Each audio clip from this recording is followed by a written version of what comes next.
Alors, on va s'attaquer à la création d'un logo. Je vais vous donner des conseils, des erreurs à éviter, des approches, des méthodes, pour qu'à la fin, vous puissiez être capable de créer votre logo rapidement et efficacement, parce que ça, c'est important. Alors, première des choses, on a tendance à buter sur le logo, comme si c'était un peu le Saint Graal. On bûche comme des dingues, on y passe des heures et des heures, on dessine, etc. Puis après, on va chercher des outils, etc. Alors, oui et non. Ne cherchez pas à devenir le roi du logo, entre guillemets, dans la mesure où d'abord, c'est peut-être pas votre job d'origine, vous n'êtes pas créatif, etc. Deux, c'est absolument pas votre priorité. Et puis après, c'est pas grave, un logo, on pourra le changer, l'améliorer. Carrefour l'a bien fait, par exemple.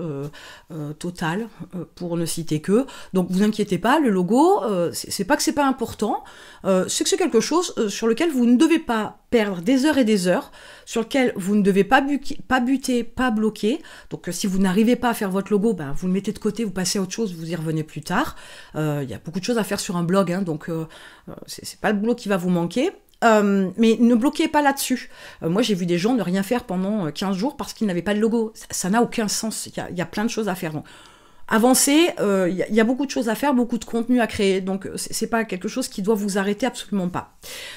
Première des choses à faire, c'est que on ne se lance pas dans la création de son logo tant qu'on n'a pas déterminé max les 3 couleurs de son branding, de son blog, parce que ça a aussi un intérêt particulier lorsque vous allez créer votre logo. Il y a des couleurs qui vont peut-être donner un bon effet à votre logo, mais si vous décidez de le décliner avec vos autres couleurs, peut-être que ça ne fonctionnera pas. Il est plutôt fortement conseillé de définir les couleurs de son branding avant. Je vous l'ai dit, 3 maxi, après ça fait un peu la gay pride, faut pas que ce soit non plus trop coloré. Ne pensez pas à vous, pensez aux personnes qui vont atterrir sur votre site. Des couleurs trop flashy, ça peut faire mal aux yeux, etc. Donc ne vous lancez pas non plus dans quelque chose de trop coloré. Il y a moyen de faire quelque chose de gai et de frais, sans pour autant avoir 20 couleurs différentes sur son site. Donc, une fois que vous avez défini vos couleurs, effectivement, donc on peut s'axer sur le logo. Quelques conseils. Alors d'abord, un logo, c'est quoi? C'est une image qui, en général, est en haut à gauche ou en haut au milieu de votre blog.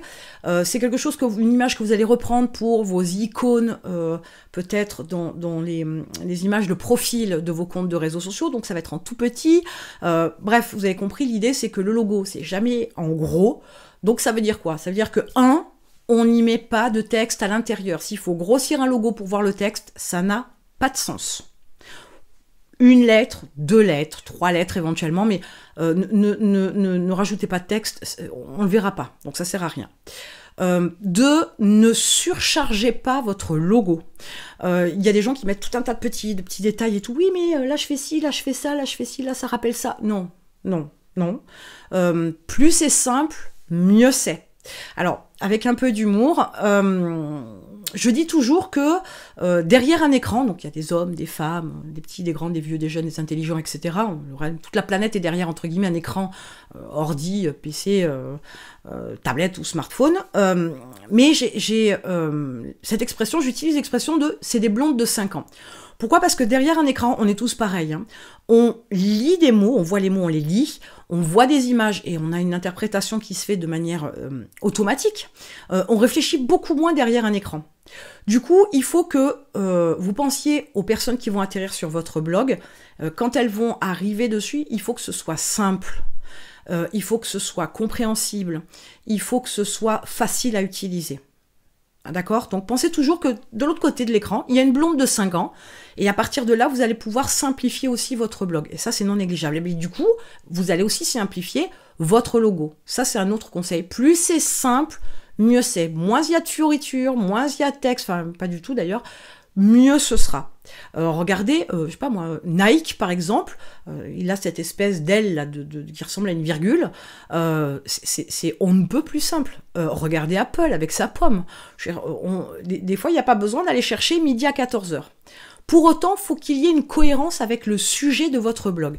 Si par exemple vous mettez dans votre logo une couronne assez travaillée, ou pas d'ailleurs, et que votre thématique c'est, je sais pas moi, le traitement des déchets à la maison, voilà par exemple, comprenez qu'il n'y a pas vraiment de corrélation entre les deux.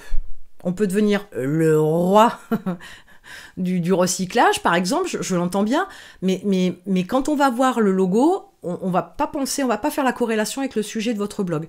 Donc, faut avoir cette cohérence-là aussi.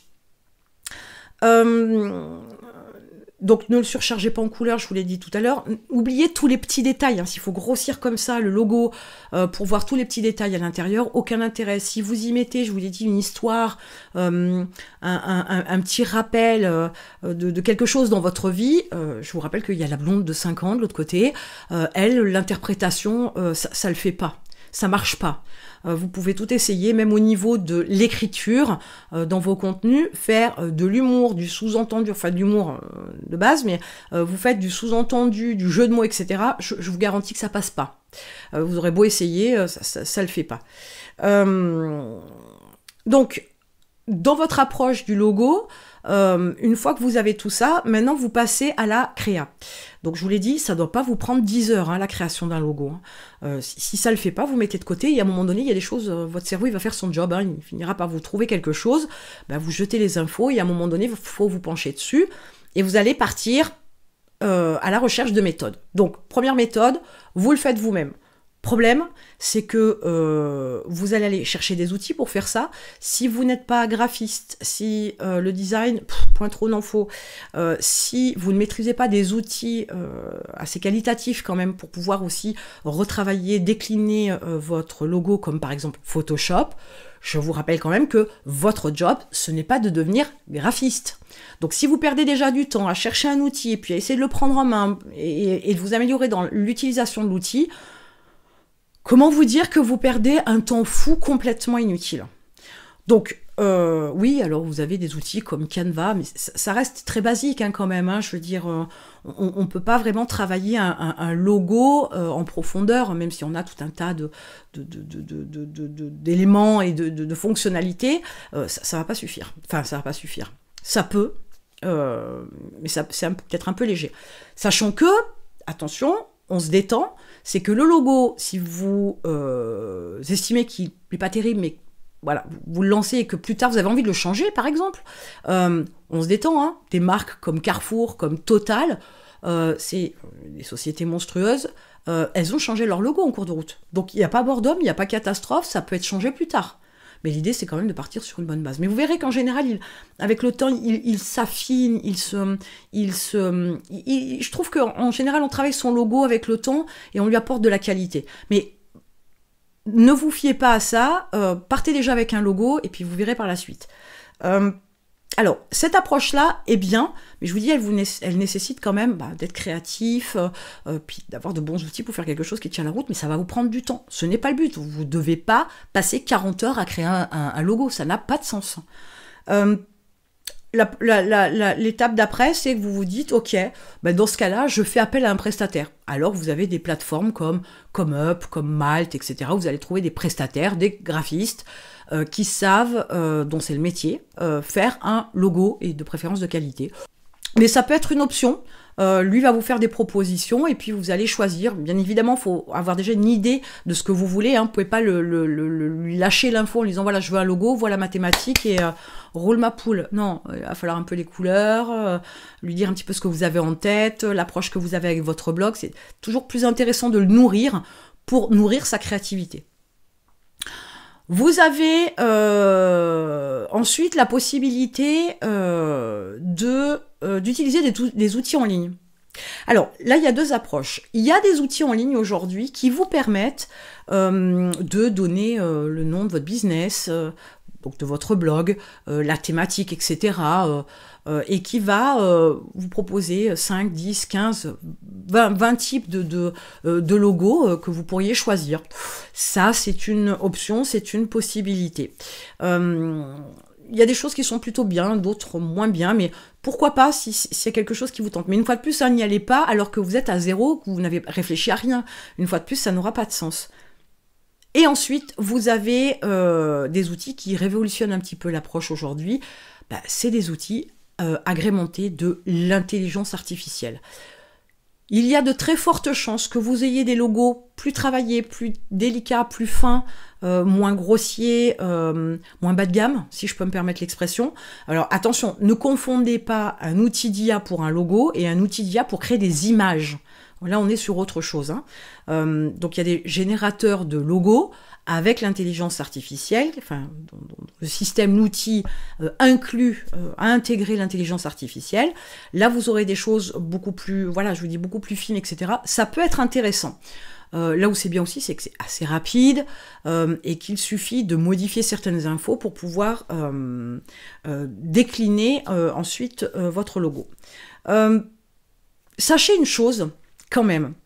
Le prestataire, quand il va vous fournir son logo, il se peut qu'il vous fournisse, enfin le logo que vous avez choisi, hein, il vous fournisse une image finale, genre sous format JPEG ou PNG. Sauf que si vous voulez décliner les couleurs, ben, il va falloir lui redemander de faire une modif, donc de le payer. Si vous utilisez l'intelligence artificielle, il y a des chances, pas tout le temps, mais il y a des chances que vous ne puissiez pas, justement, une fois de plus, décliner en fonction des couleurs et que le rendu puisse être téléchargé encore en JPEG ou en PNG. Donc, c'est pas l'idéal. C'est pas l'idéal parce que vous n'êtes pas, entre guillemets, complètement dans le contrôle de ce logo-là. Vous n'êtes pas, entre guillemets, j'aime pas l'expression non plus, mais propriétaire de votre logo, parce que vous ne pouvez rien en faire. Donc, c'est vrai qu'il est plus intéressant d'avoir des formats d'images comme par exemple l'AI ou PSD, qui sont des formats d'images qu'on peut utiliser avec des logiciels de la suite Adobe, ou Adobe, ça dépend comment vous le prononcez. Donc ça peut être bien parce que justement vous avez le contrôle total là-dessus. Mais comprenez qu'une fois de plus, c'est pas la priorité des priorités, parce que, ben voilà, une fois que vous aurez développé votre blog, vous aurez l'argent pour payer un prestataire qui reprendra une image de type JPEG ou PNG et qui va la pixeliser pour justement pouvoir la décliner dans des formats qui peuvent être modifiables à l'infini et dont vous pourriez être propriétaire. Donc c'est pas le problème, donc ne butez pas non plus là-dessus. Mais c'est important de le savoir, l'idée étant toujours d'être proactif. Donc, aujourd'hui, je vous ai donné tout un tas d'infos concernant la création d'un logo un petit peu sous tous ses angles.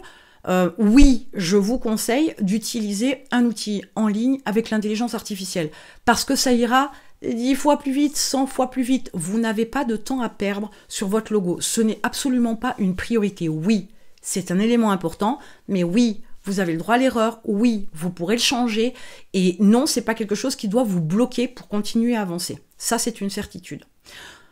Donc voilà, vous avez toutes les infos pour créer un logo qui tienne la route. N'ayez aucune inquiétude, je vous dis, votre logo, entre guillemets, peut être fait en une demi-journée si vous avez déjà quelques infos en main pour savoir où vous allez, la thématique, les couleurs, etc. Vraiment, hein, c'est au pis-aller. Les réflexions que vous pouvez avoir, c'est sur le rendu que va vous donner, par exemple, l'outil, mais ça ne doit pas vous prendre plus d'une demi-journée, sinon vous perdez du temps inutilement. Et en attendant, je vous dis à bientôt.